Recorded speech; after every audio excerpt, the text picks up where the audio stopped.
গ্রীষ্মকালীন ব্লাড ব্যাংকের রক্তের চাহিদা মেটানোর লক্ষ্যে এদিন পশ্চিম মেদিনীপুর জেলার মেদিনীপুর ডিস্ট্রিক্ট বার অ্যাসোসিয়েশনের উদ্যোগে রক্তদান শিবিরের আয়োজন করা হয় জেলা আদালত প্রাঙ্গণে। জানা গিয়েছে এই রক্তদান শিবিরে 160 জন রক্তদাতা রক্তদান করেন।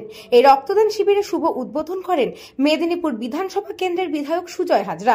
এছাড়াও উপস্থিত ছিলেন জেলা পরিষদের সভাপতি প্রতিভা মাইতি, বার অ্যাসোসিয়েশনের সভাপতি অলোক মণ্ডল, সম্পাদক মৃণাল কান্তি চৌধুরী, জেলা মুখ্য স্বাস্থ্য আধিকারিক সৌম্য শঙ্কর সারেঙ্গি সহ অন্যান্য প্রশাসনিক ব্যক্তিবর্গ এবং স্থানীয় সমাজসেবীরা। সমগ্র অনুষ্ঠানটি উপস্থাপনা করেন আইনজীবী তীর্থঙ্কর ভকত।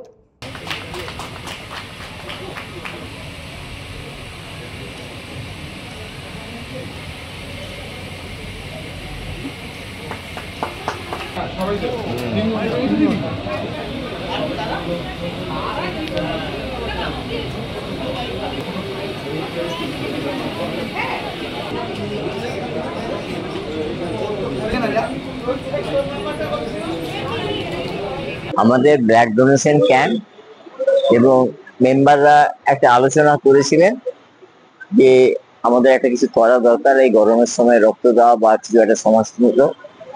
এই জন্য আমরা এটা বারের সিদ্ধান্ত নিই এবং একটা কমিটি ফর্ম করা হয় ব্লাড ডোনেশন ক্যাম্প করার জন্য।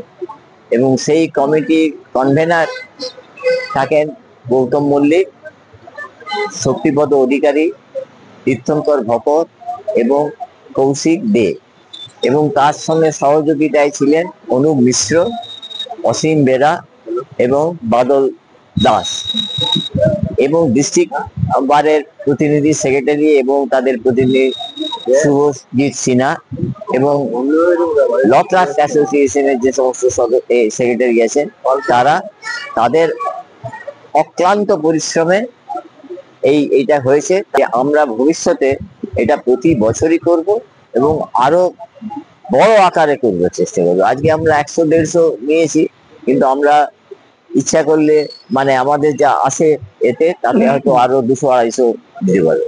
সেটা 2টো ইউনিট নিয়েছে আমরা করার একটা পরিকল্পনা করছি পরের বছর। পশ্চিম মেদিনীপুর থেকে সুকুমার সেনাপতির রিপোর্ট, নিউজ বঙ্গ টাইম।